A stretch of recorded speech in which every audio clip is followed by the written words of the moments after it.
Welcome back to Exploring Whiskeys. Again, I'm Eric. I'm Kevin, and today we are going to be doing Basil Hayden, which I think this is our first Basil Hayden on the Limited release show. Limited release. It's a 10-year version that they apparently release every year around and the holidays. Yeah, and they changed the labels. So this year's is more of this light blue gray. I don't know. Sometimes blues and grays. I get a little colorblind, I think. Unfortunately, they still proof it down to 80. And I don't get that. Why would you release a special edition? And why 10 would you years sit it in the barrel for 10 years and then proof it down? Drop it down to 80? Silliness. This is another bottle from the Green Bay trip. From the Green Bay trip.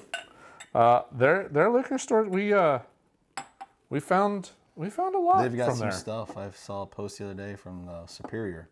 Really? Yeah, Superior Discount Liquors was the recommendation when what was it? That was Facebook. I sent a message to Bourbon Finder. Popped it out there. Hey, going to be going from Milwaukee up to Green Bay. Where should we stop?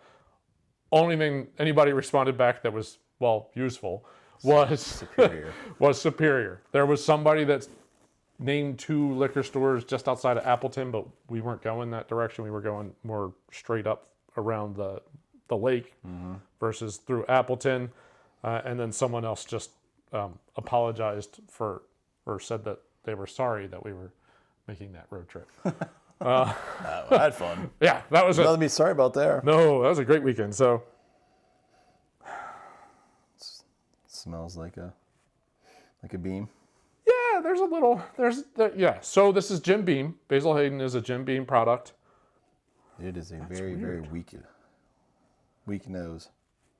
Yeah, but I get those green spearmint wedges.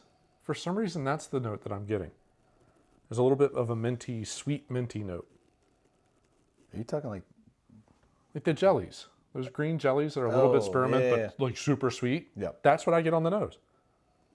Yeah. Which it is 27% rye. So it should have a little bit more of a rye impact there. No, I can think it was like toothpaste. Too sweet for toothpaste is my initial thought. The rye's there. There's a little bit of a spice, but even the palate's muted. But it's a lot of vanilla. There's a lot of a vanilla note. But still, it's pretty muted. It's very watery. Then my guess is if it's a limited release like this, it only comes out around the holidays, is they're just trying to stretch it. Yeah, but why? I don't know. I guess I don't get it. I mean, this is the same mash bill that they use for Old Grandad. So they released that at 114. And then the Old Grandad Bottle and Bond, which is at 100. Which is 100. Yep. Because of Bottle and Bond. But why would you take a 10-year-old bourbon and just pollute it with that much water? It's kind of it's so muted out. There is a little bit of that peanut note. It's not coming through. I'm getting a little of that little beam peanut note. Layers of complexity. It's not complex at all. It's not complexity at all. It's so simplistic. Artfully aged. If it wasn't for the rye, giving it a little bit of a mint spice, it'd have nothing. It'd be like sugar water. It's just... There's more complexity to a handle of beam. Yeah. Yeah, regular Jim Beam. I would lean towards that than this because this is $60, right? $60 about what you paid. Yeah. Somewhere's in that ballpark. So I wonder if every year if it's the same proof.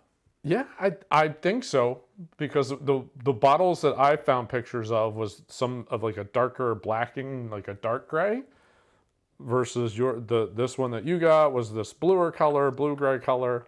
So, but this is what the bottle looks like now too, with the toasted one. It's got the orange on the front. Yep. Mm-hmm. Yeah, if it wasn't for the rye note, I don't think there'd be any flavor to this. Okay, well, I can't see how this is going to make this any better. Maybe? Who knows? But at already 80 proof, Not that this is going to bring it down to, 60. It's not, but there's already too much water in it, in my opinion. I think the rye note's more pronounced. Yeah, but again, if it wasn't for a rye spice and herbal like mint note, it wouldn't have anything. The finish was a little, or like, the back end was a little warmer. Yeah, I would agree. I think that just kicking it up, but it's still, and it disappears. This is a 10-year-old whiskey, and it's got no follow through. It's got no body to. That's the nice way of saying, thumbs down. I don't understand why you would do that to a 10-year-old bourbon.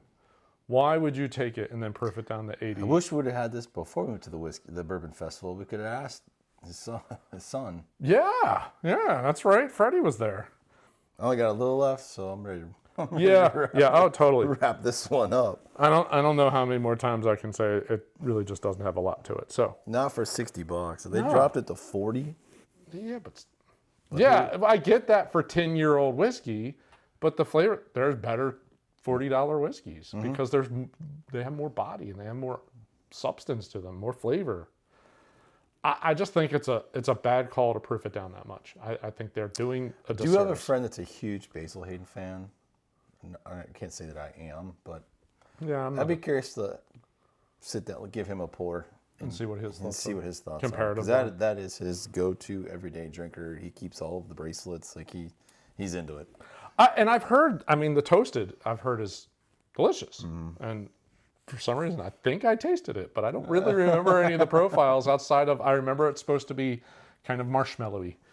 But this, again, yeah. Disappointing. Disappointing for 10-year. For $60. Yeah. So I'd say it's more a $40 bottle, but if not less than that. Yeah. Well, to me, the profile and the proof just right. It doesn't warrant a large investment. I honestly, I would pay attention next year to it and see if they bump the proof up or if they keep it at the 80. Yeah, if it was 90, 95, 100, it could be totally different and way more interesting. It's got to be above 90 for me to try it again. I think so. Yeah, I would agree. I don't think it'd be at someone's house or a party and somebody else's purchase. Somebody else made that mistake. All right, it'll still get drunk. It'll be fine. Yep. Well, they have a lot of great bourbons. They do. Just unfortunately it's not top on my list. No. From Beam. Nope. So plenty more to go. Well, it wasn't a very positive review. No. Hope you enjoyed it. If you didn't, let us know. Did we miss something? Yeah. What? Maybe we got a bad bottle. Bad bottle, or maybe last year's was better than this one. True. If it was, then maybe we could be on the lookout and see if someone still got that. But if you did enjoy the review, please give us a thumbs up. If you're new to the channel, subscribe, hit the bell icon to get notified every time we put out an episode. We're like that close to hitting 200, so really that would be a great little Christmas present if we could get the clock over 200 before the end of the year. That would be awesome. We'd really appreciate it. That would be great. Well, thanks for watching. See you on the next episode. Cheers.